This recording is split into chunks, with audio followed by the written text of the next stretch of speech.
Jack and Linda were devastated one night in 2015 when their beloved dog Huck had gone missing one day during the summer. They both hoped for a week on end that the dog would turn up, and even though it was chipped, they didn't seem to be able to track it. Jack put it down to criminals stealing the dog and removing the chip. Linda didn't want to buy another pet, as she said it would just cause too much emotion with her and her loving memories of Huck. In 2020, Linda was sitting out in the garden, enjoying the sunshine, when she heard something move in the garden. She was surprised, so turned around. To her surprise, she saw a dog with an uncanny resemblance to Huck.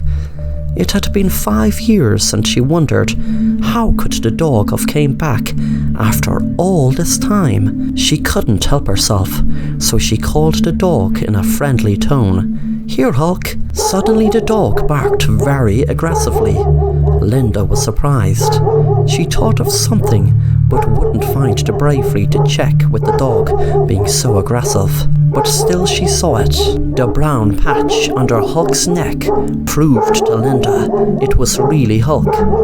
She was so happy that he had returned, but wondered what made him so angry. She couldn't believe her eyes.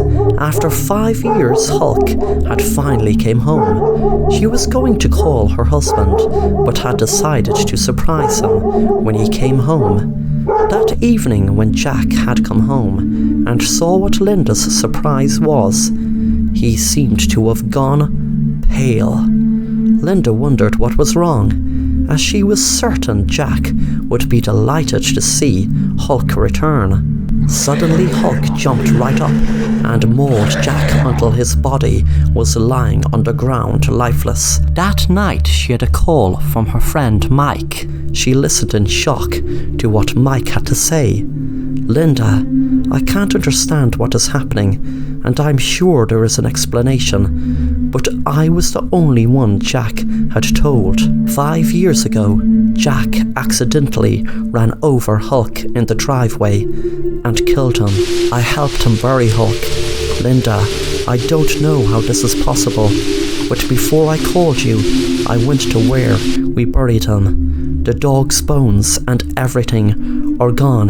There is nothing there." Linda heard a noise behind her, and Huck was standing right next to her and started barking, then jumped right for her.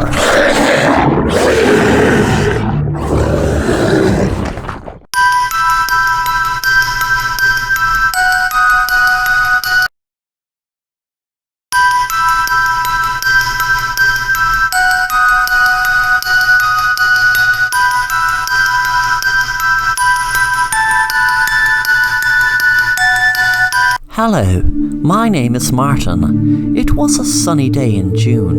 Me and my friends were visiting a local park where there was a very big house and a beautiful garden. The house was open up for visitors to look around, and there was a shop and even a restaurant. I am a huge fan of mazes, but was never in one in real life.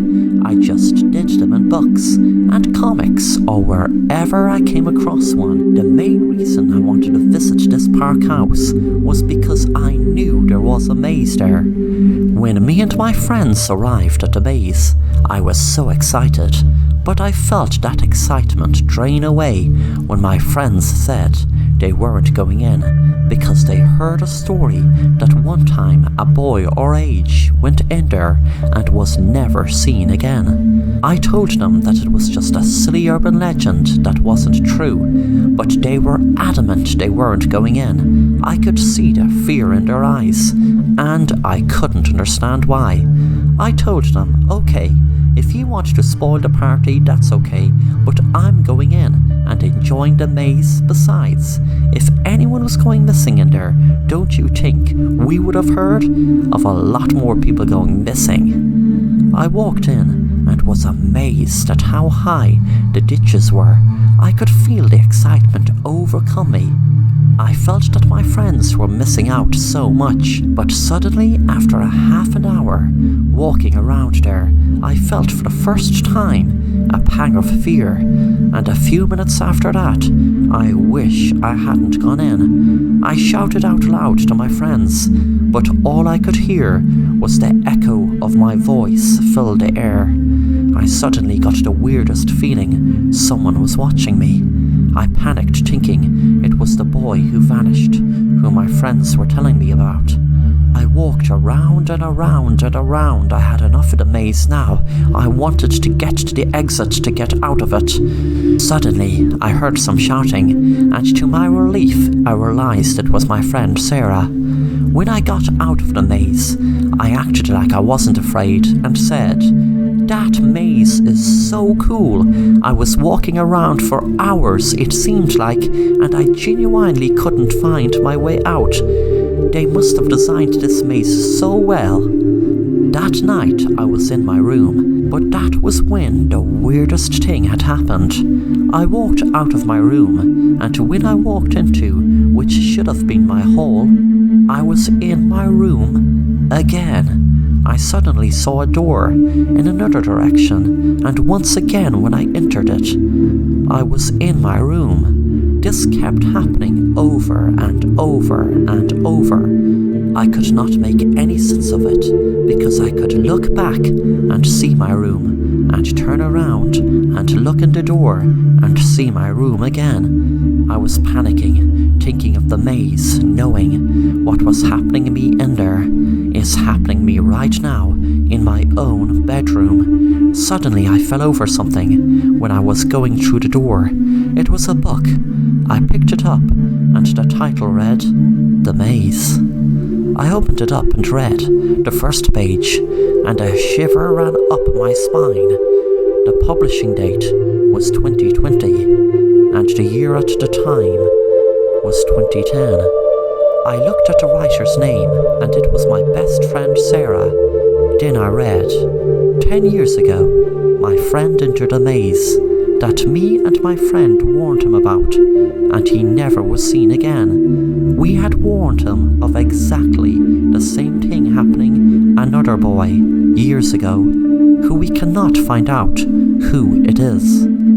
I stopped reading, then jumped when I heard a voice behind me. I turned around. My dad was staring right in front of me and said, "Son, don't be afraid. That maze gave you a secret magic that will make up for any friends you may never have seen again. You will understand as time goes on. I know, trust me, I was that other boy that went missing."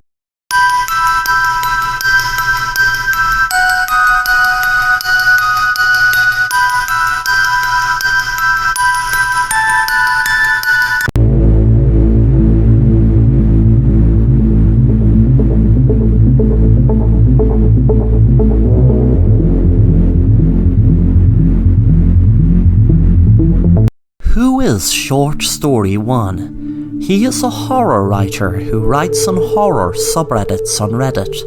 His stories are vastly unique and sometimes don't even make sense.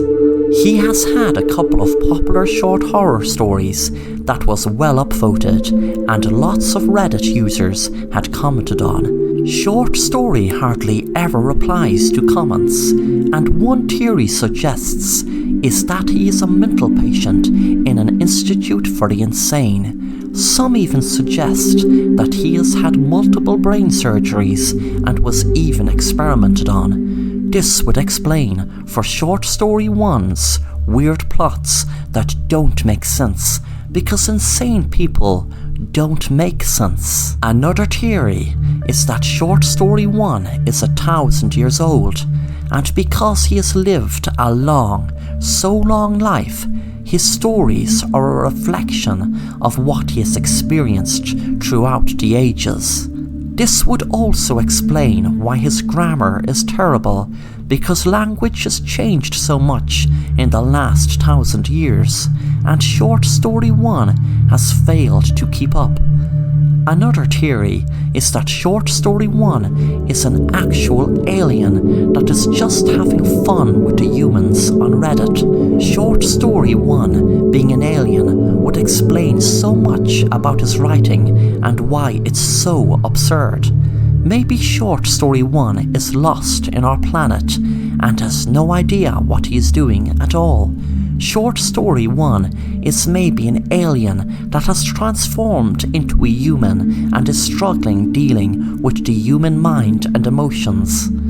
The last and most likely theory is that Short Story 1 is artificial intelligence robot and someone experimenting the robot by letting it write stories on Reddit and seeing humans react to it. As we know, technology is evolving so fast and robots in the future are now a strong possibility. Driverless cars have evolved so much, and Short Story 1 might be a robot that can imagine. Who do you think Short Story 1 might be? Have you read his stories?